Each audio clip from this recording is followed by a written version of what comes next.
Hello. Hi.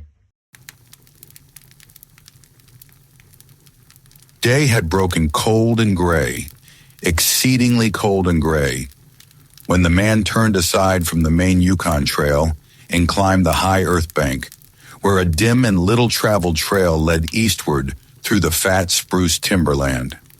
It was a steep bank, and he paused for breath at the top, excusing the act to himself by looking at his watch. It was 9 o'clock.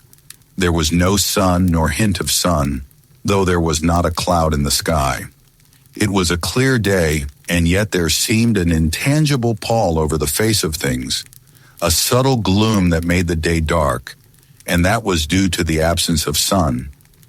This fact did not worry the man. He was used to the lack of sun. It had been days since he had seen the sun, and he knew that a few more days must pass before that cheerful orb, due south, would just peep above the skyline and dip immediately from view. The man flung a look back along the way he had come. The Yukon lay a mile wide and hidden under 3 feet of ice. On top of this ice were as many feet of snow. It was all pure white, rolling in gentle undulations where the ice jams of the freeze-up had formed. North and south, as far as his eye could see, it was unbroken white, save for a dark hairline that curved and twisted from around the spruce-covered island to the south, and that curved and twisted away into the north, where it disappeared behind another spruce-covered island. This dark hairline was the trail, the main trail that led south 500 miles to the Chilkoot Pass, Dyea, and Saltwater, and that led north 70 miles to Dawson, and still on to the north 1,000 miles to Nulato, and finally to St. Michael on Bering Sea, 1,000 miles and half 1,000 more. But all this, the mysterious, far-reaching hairline trail, the absence of sun from the sky, the tremendous cold, and the strangeness and weirdness of it all, made no impression on the man. It was not because he was long used to it. He was a newcomer in the land, a Chichakwo, and this was his first winter. The trouble with him was that he was without imagination. He was quick and alert in the things of life, but only in the things and not in the significances. 50 degrees below zero meant 80-odd degrees of frost. Such fact impressed him as being cold and uncomfortable, and that was all. It did not lead him to meditate upon his frailty as a creature of temperature, and upon man's frailty in general, able only to live within certain narrow limits of heat and cold. And from there on, it did not lead him to the conjectural field of immortality and man's place in the universe. 50 degrees below zero stood for a bite of frost that hurt and that must be guarded against by the use of mittens, ear flaps, warm moccasins, and thick socks. 50 degrees below zero was to him just precisely 50 degrees below zero. That there should be anything more to it than that was a thought that never entered his head. As he turned to go on, he spat speculatively. There was a sharp, explosive crackle that startled him. He spat again, and again in the air. Before it could fall to the snow, the spittle crackled. He knew that at 50 below, spittle crackled on the snow, but this spittle had crackled in the air. Undoubtedly, it was colder than 50 below. How much colder, he did not know. But the temperature did not matter. He was bound for the old claim on the left fork of Henderson Creek, where the boys were already. They had come over across the divide from the Indian Creek country, while he had come the roundabout way to take a look at the possibilities of getting out logs in the spring from the islands in the Yukon. He would be into camp by 6 o'clock. A bit after dark, it was true, but the boys would be there, a fire would be going, and a hot supper would be ready. As for lunch, he pressed his hand against the protruding bundle under his jacket. It was also under his shirt, wrapped up in a handkerchief and lying against the naked skin. It was the only way to keep the biscuits from freezing. He smiled agreeably to himself as he thought of those biscuits, each cut open and sopped in bacon grease, and each enclosing a generous slice of fried bacon. He plunged in among the big spruce trees. The trail was faint. A foot of snow had fallen since the last sled had passed over, and he was glad he was without a sled, traveling light. In fact, he carried nothing but the lunch wrapped in the handkerchief. He was surprised, however, at the cold. It certainly was cold, he concluded, as he rubbed his numb nose and cheekbones with his mittened hand. He was a warm-whiskered man, but the hair on his face did not protect the high cheekbones and the eager nose that thrust itself aggressively into the frosty air. At the man's heels trotted a dog, a big native husky, the proper wolf dog, gray-coated and without any visible or temperamental difference from its brother, the wild wolf. The animal was depressed by the tremendous cold. It knew that it was no time for traveling. Its instinct told it a truer tale than was told to the man by the man's judgment. In reality, it was not merely colder than 50 below zero. It was colder than 60 below, then 70 below. It was 75 below zero. Since the freezing point is 32 above zero, it meant that 107 degrees of frost obtained. The dog did not know anything about thermometers. Possibly in its brain, there was no sharp consciousness of a condition of very cold such as was in the man's brain, but the brute had its instinct. It experienced a vague but menacing apprehension that subdued it and made it slink along at the man's heels, and that made it question eagerly every unwanted movement of the man, as if expecting him to go into camp or to seek shelter somewhere and build a fire. The dog had learned fire, and it wanted fire, or else to burrow under the snow and cuddle its warmth away from the air. The frozen moisture of its breathing had settled on its fur in a fine powder of frost, and especially were its jowls, muzzle, and eyelashes whitened by its crystalled breath. The man's red beard and mustache were likewise frosted, but more solidly, the deposit taking the form of ice and increasing with every warm, moist breath he exhaled. Also, the man was chewing tobacco, and the muzzle of ice held his lips so rigidly that he was unable to clear his chin when he expelled the juice. The result was that a crystal beard of the color and solidity of amber was increasing its length on his chin. If he fell down, it would shatter itself, like glass, into brittle fragments. But he did not mind the appendage. It was the penalty all tobacco chewers paid in that country, and he had been out before in 2 cold snaps. They had not been so cold as this, he knew, but by the spirit thermometer at 60 Mile, he knew they had been registered at 50 below and at 55. He held on through the level stretch of woods for several miles, crossed a wide flat of niggerheads, and dropped down a bank to the frozen bed of a small stream. This was Henderson Creek, and he knew he was 10 miles from the forks. He looked at his watch. It was 10 o'clock. He was making 4 miles an hour, and he calculated that he would arrive at the forks at 12:30. He decided to celebrate that event by eating his lunch there. The dog dropped in again at his heels with the tail drooping discouragement as the man swung along the creek bed. The furrow of the old sled trail was plainly visible, but a dozen inches of snow covered the marks of the last runners. In a month, no man had come up or down that silent creek. The man held steadily on. He was not much given to thinking, and just then particularly he had nothing to think about save that he would eat lunch at the forks, and that at 6 o'clock he would be in camp with the boys. There was nobody to talk to, and had there been, speech would have been impossible because of the ice muzzle on his mouth. So he continued monotonously to chew tobacco and to increase the length of his amber beard. Once in a while the thought reiterated itself that it was very cold and that he had never experienced such cold.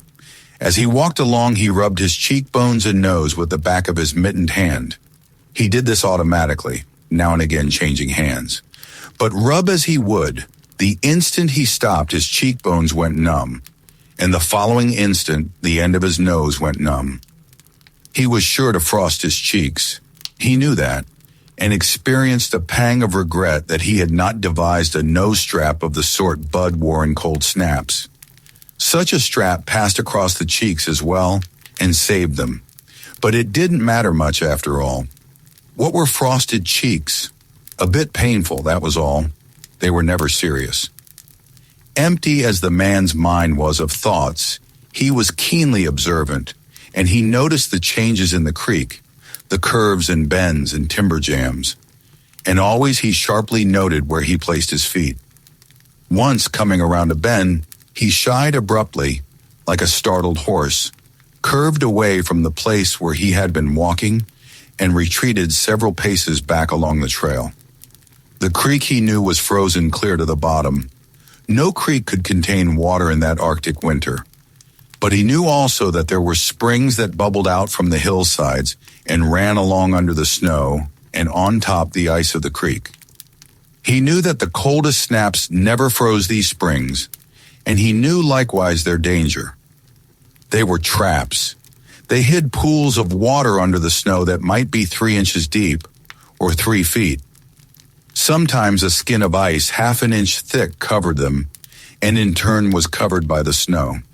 Sometimes there were alternate layers of water and ice skin, so that when one broke through, he kept on breaking through for a while, sometimes wetting himself to the waist.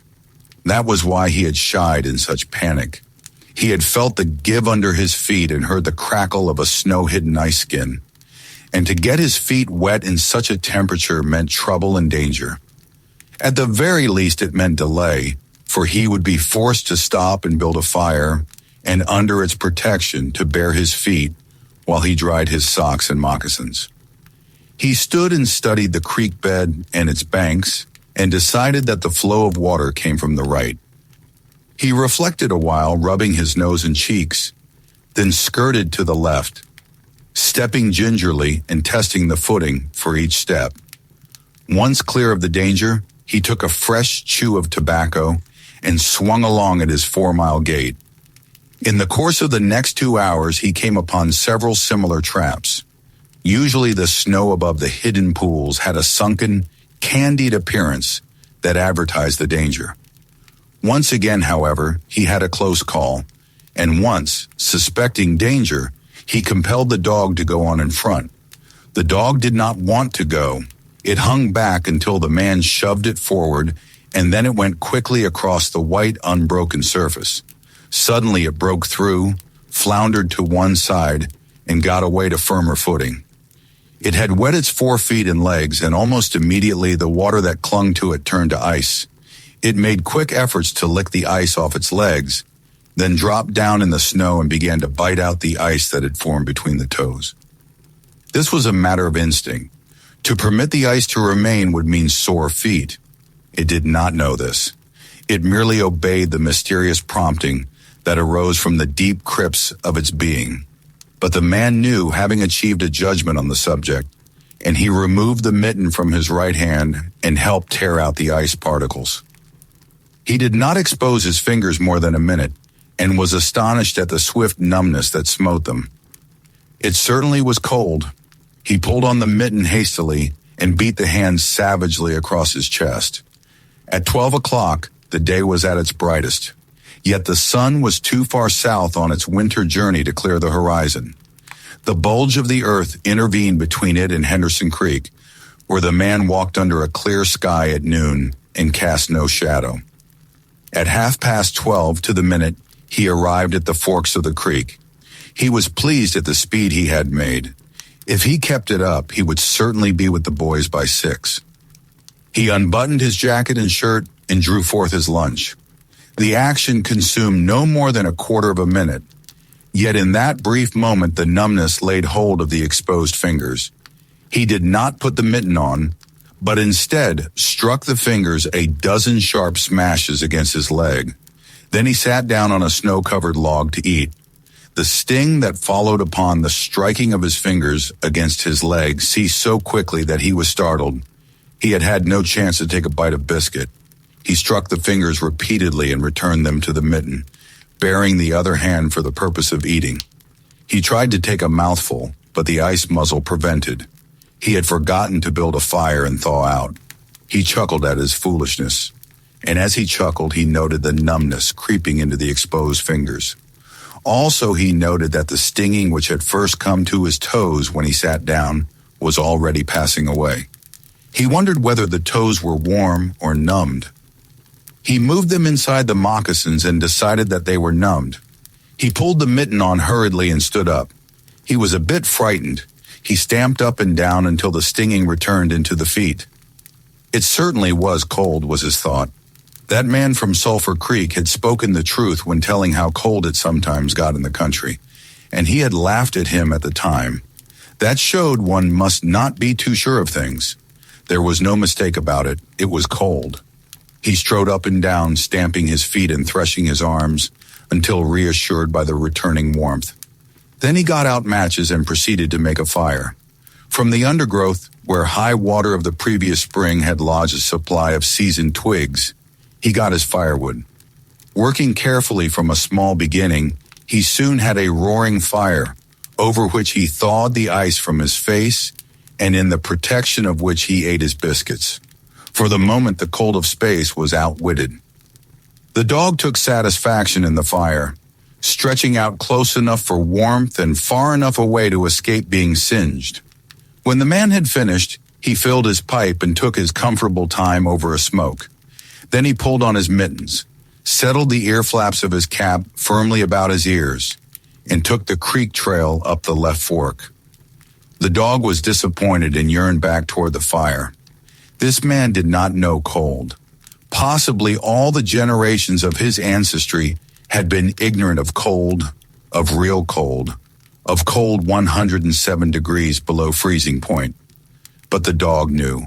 All its ancestry knew, and it had inherited the knowledge, and it knew that it was not good to walk abroad in such fearful cold. It was the time to lie snug in a hole in the snow and wait for a curtain of cloud to be drawn across the face of outer space whence this cold came. On the other hand, there was keen intimacy between the dog and the man. The one was the toil slave of the other, and the only caresses it had ever received were the caresses of the whiplash and of harsh and menacing throat sounds that threatened the whiplash. So the dog made no effort to communicate its apprehension to the man. It was not concerned in the welfare of the man. It was for its own sake that it yearned back toward the fire. But the man whistled and spoke to it with the sound of whiplashes, and the dog swung in at the man's heels and followed after. The man took a chew of tobacco and proceeded to start a new amber beard. Also, his moist breath quickly powdered with white his mustache, eyebrows, and lashes. There did not seem to be so many springs on the left fork of the Henderson, and for half an hour the man saw no signs of any. And then it happened. At a place where there were no signs, where the soft, unbroken snow seemed to advertise solidity beneath, the man broke through. It was not deep. He wetted himself halfway to the knees before he floundered out to the firm crust. He was angry and cursed his luck aloud. He had hoped to get into camp with the boys at 6 o'clock, and this would delay him an hour, for he would have to build a fire and dry out his footgear. This was imperative at that low temperature. He knew that much, and he turned aside to the bank, which he climbed. On top, tangled in the underbrush about the trunks of several small spruce trees, was a high-water deposit of dry firewood. Sticks and twigs principally, but also larger portions of seasoned branches and fine, dry, last year's grasses. He threw down several large pieces on top of the snow. This served for a foundation and prevented the young flame from drowning itself in the snow it otherwise would melt. The flame he got by touching a match to a small shred of birch bark that he took from his pocket. This burned even more readily than paper. Placing it on the foundation, he fed the young flame with wisps of dry grass and with the tiniest dry twigs. He worked slowly and carefully, keenly aware of his danger. Gradually, as the flame grew stronger, he increased the size of the twigs with which he fed it. He squatted in the snow, pulling the twigs out from their entanglement in the brush and feeding directly to the flame. He knew there must be no failure. When it is 75 below zero, a man must not fail in his first attempt to build a fire, that is, if his feet are wet. If his feet are dry and he fails, he can run along the trail for half a mile and restore his circulation. But the circulation of wet and freezing feet cannot be restored by running when it is 75 below. No matter how fast he runs, the wet feet will freeze the harder.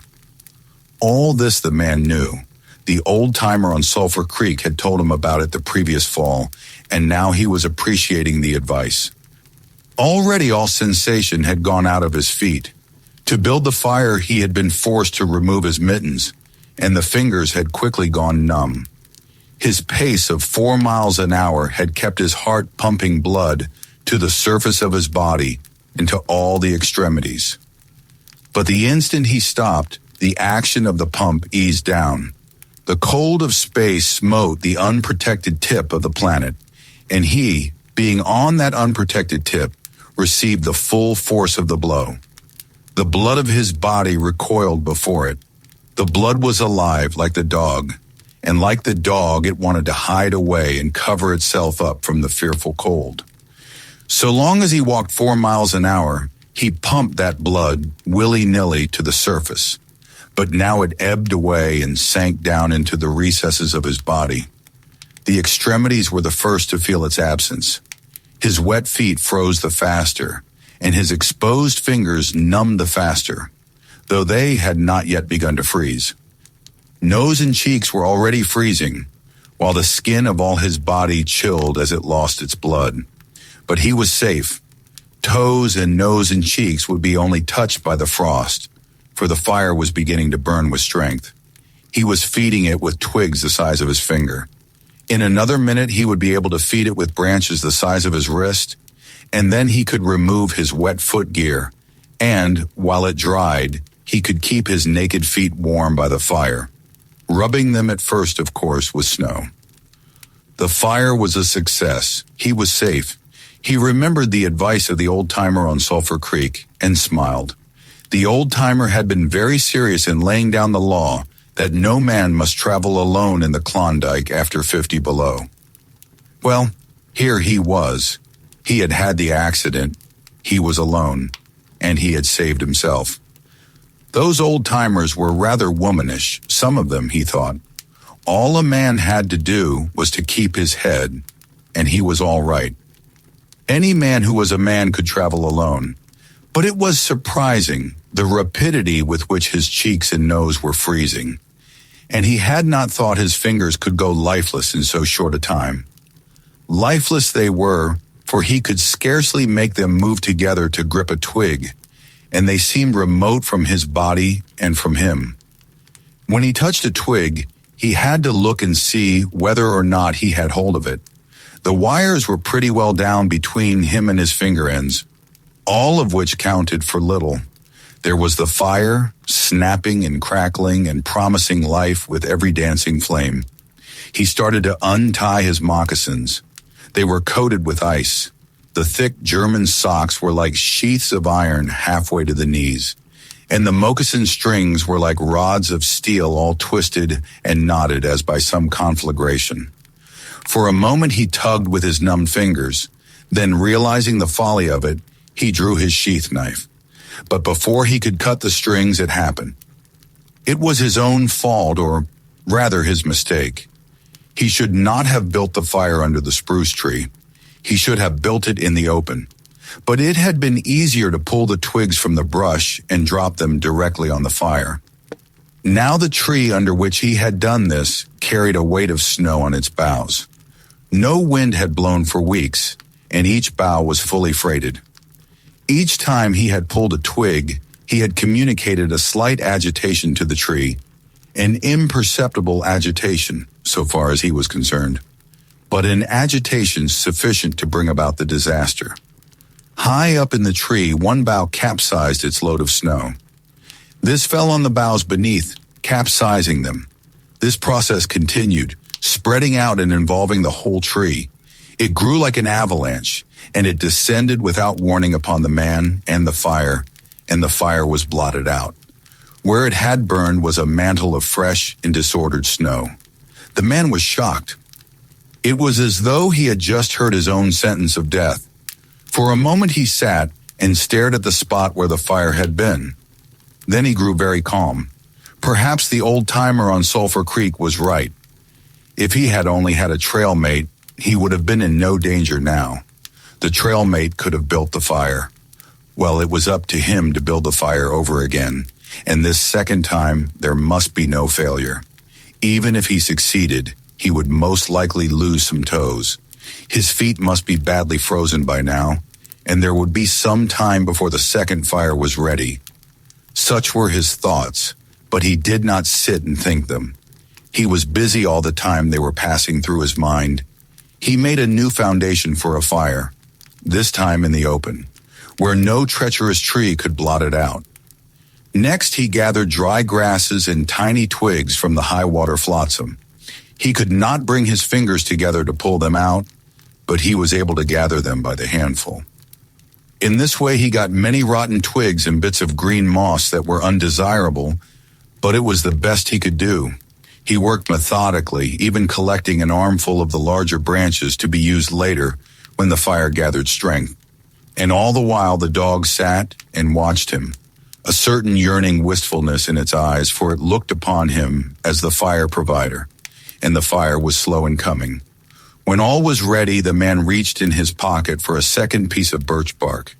He knew the bark was there, and though he could not feel it with his fingers, he could hear its crisp rustling as he fumbled for it. Try as he would, he could not clutch hold of it, and all the time in his consciousness was the knowledge that each instant his feet were freezing. This thought tended to put him in a panic, but he fought against it and kept calm. He pulled on his mittens with his teeth and threshed his arms back and forth, beating his hands with all his might against his sides. He did this sitting down, and he stood up to do it. And all the while the dog sat in the snow, its wolf brush of a tail curled around warmly over its forefeet, its sharp wolf ears pricked forward intently as it watched the man. And the man, as he beat and threshed with his arms and hands, felt a great surge of envy as he regarded the creature that was warm and secure in its natural covering. After a time, he was aware of the first faraway signals of sensation in his beaten fingers. The faint tingling grew stronger till it evolved into a stinging ache that was excruciating, but which the man hailed with satisfaction. He stripped the mitten from his right hand and fetched forth the birch bark. The exposed fingers were quickly going numb again. Next, he brought out his bunch of sulfur matches, but the tremendous cold had already driven the life out of his fingers. In his effort to separate one match from the others, the whole bunch fell in the snow. He tried to pick it out of the snow, but failed. The dead fingers could neither touch nor clutch. He was very careful. He drove the thought of his freezing feet and nose and cheeks out of his mind, devoting his whole soul to the matches.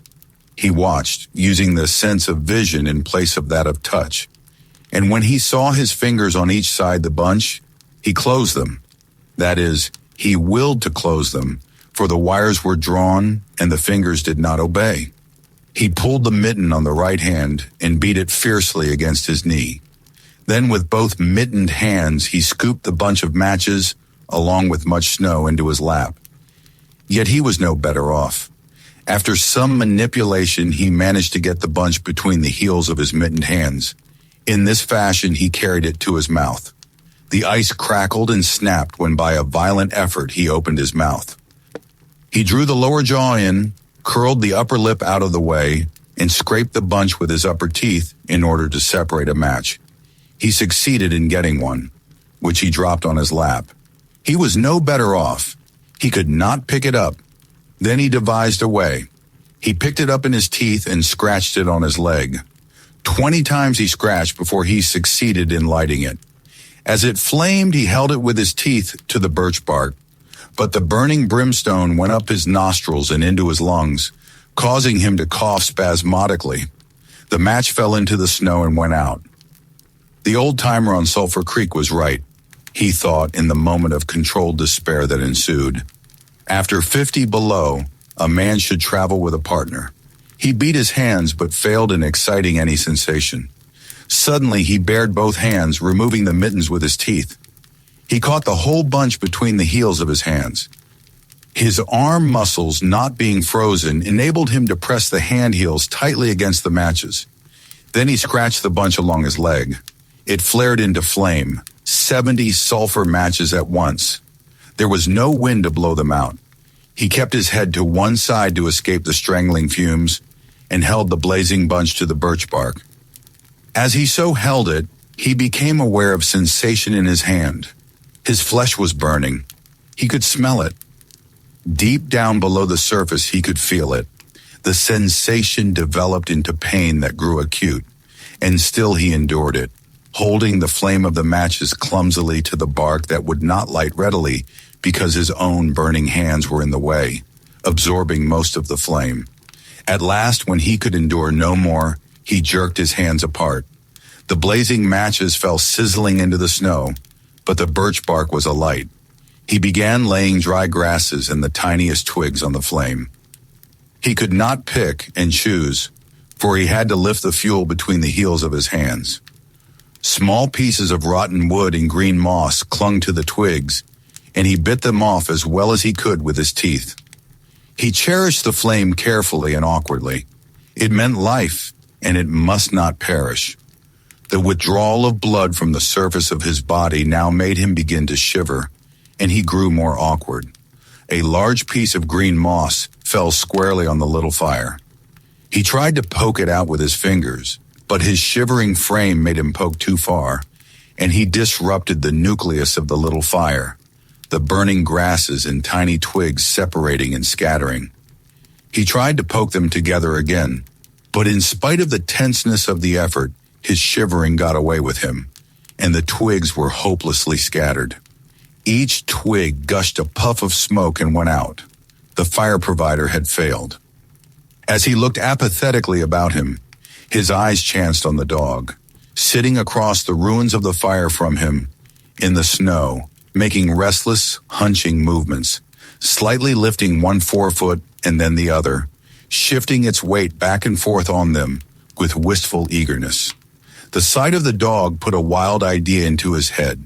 He remembered the tale of the man, caught in a blizzard, who killed a steer and crawled inside the carcass, and so was saved. He would kill the dog and bury his hands in the warm body until the numbness went out of them. Then he could build another fire. He spoke to the dog, calling it to him, but in his voice was a strange note of fear that frightened the animal, who had never known the man to speak in such way before. Something was the matter, and its suspicious nature sensed danger. It knew not what danger, but somewhere, somehow in its brain, arose an apprehension of the man. It flattened its ears down at the sound of the man's voice, and its restless, hunching movements and the liftings and shiftings of its forefeet became more pronounced, but it would not come to the man. He got on his hands and knees and crawled toward the dog. This unusual posture again excited suspicion, and the animal sidled mincingly away. The man sat up in the snow for a moment and struggled for calmness. Then he pulled on his mittens by means of his teeth and got upon his feet. He glanced down at first in order to assure himself that he was really standing up, for the absence of sensation in his feet left him unrelated to the earth. His erect position in itself started to drive the webs of suspicion from the dog's mind. And when he spoke peremptorily, with the sound of whiplashes in his voice, the dog rendered its customary allegiance and came to him.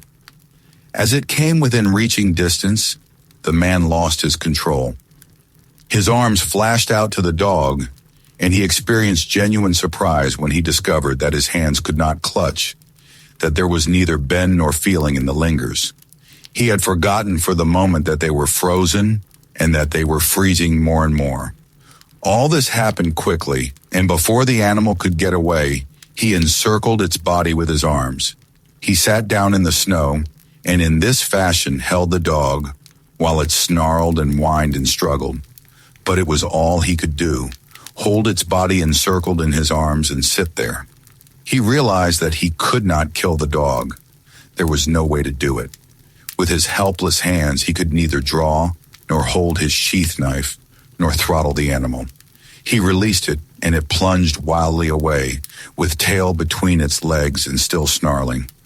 It halted 40 feet away and surveyed him curiously, with ears sharply pricked forward. The man looked down at his hands in order to locate them, and found them hanging on the ends of his arms. It struck him as curious that one should have to use his eyes in order to find out where his hands were. He began threshing his arms back and forth, beating the mittened hands against his sides. He did this for 5 minutes, violently, and his heart pumped enough blood up to the surface to put a stop to his shivering. But no sensation was aroused in the hands. He had an impression that they hung like weights on the ends of his arms, but when he tried to run the impression down, he could not find it. A certain fear of death, dull and oppressive, came to him. This fear quickly became poignant as he realized that it was no longer a mere matter of freezing his fingers and toes, or of losing his hands and feet, but that it was a matter of life and death with the chances against him. This threw him into a panic, and he turned and ran up the creek bed along the old dim trail. The dog joined in behind and kept up with him. He ran blindly without intention, in fear such as he had never known in his life. Slowly, as he plowed and floundered through the snow, he began to see things again. The banks of the creek, the old timber jams, the leafless aspens, and the sky. The running made him feel better. He did not shiver. Maybe if he ran on, his feet would thaw out. And anyway, if he ran far enough, he would reach camp and the boys. Without doubt, he would lose some fingers and toes and some of his face, but the boys would take care of him and save the rest of him when he got there. And at the same time, there was another thought in his mind that said he would never get to the camp and the boys, that it was too many miles away, that the freezing had too great a start on him, and that he would soon be stiff and dead. This thought he kept in the background and refused to consider. Sometimes it pushed itself forward and demanded to be heard, but he thrust it back and strove to think of other things. It struck him as curious that he could run at all on feet so frozen that he could not feel them when they struck the earth and took the weight of his body. He seemed to himself to skim along above the surface and to have no connection with the earth. Somewhere he had once seen a winged Mercury, and he wondered if Mercury felt as he felt when skimming over the earth. His theory of running until he reached camp, and the boys had one flaw in it. He lacked the endurance. Several times he stumbled, and finally he tottered, crumpled up, and fell. When he tried to rise, he failed. He must sit and rest, he decided, and next time he would merely walk and keep on going. As he sat and regained his breath, he noted that he was feeling quite warm and comfortable. He was not shivering, and it even seemed that a warm glow had come to his chest and trunk. And yet when he touched his nose or cheeks, there was no sensation. Running would not thaw them out, nor would it thaw out his hands and feet. Then the thought came to him that the frozen portions of his body must be extending. He tried to keep this thought down, to forget it, to think of something else. He was aware of the panicky feeling that it caused, and he was afraid of the panic. But the thought asserted itself and persisted until it produced a vision of his body totally frozen. This was too much, and he made another wild run along the trail.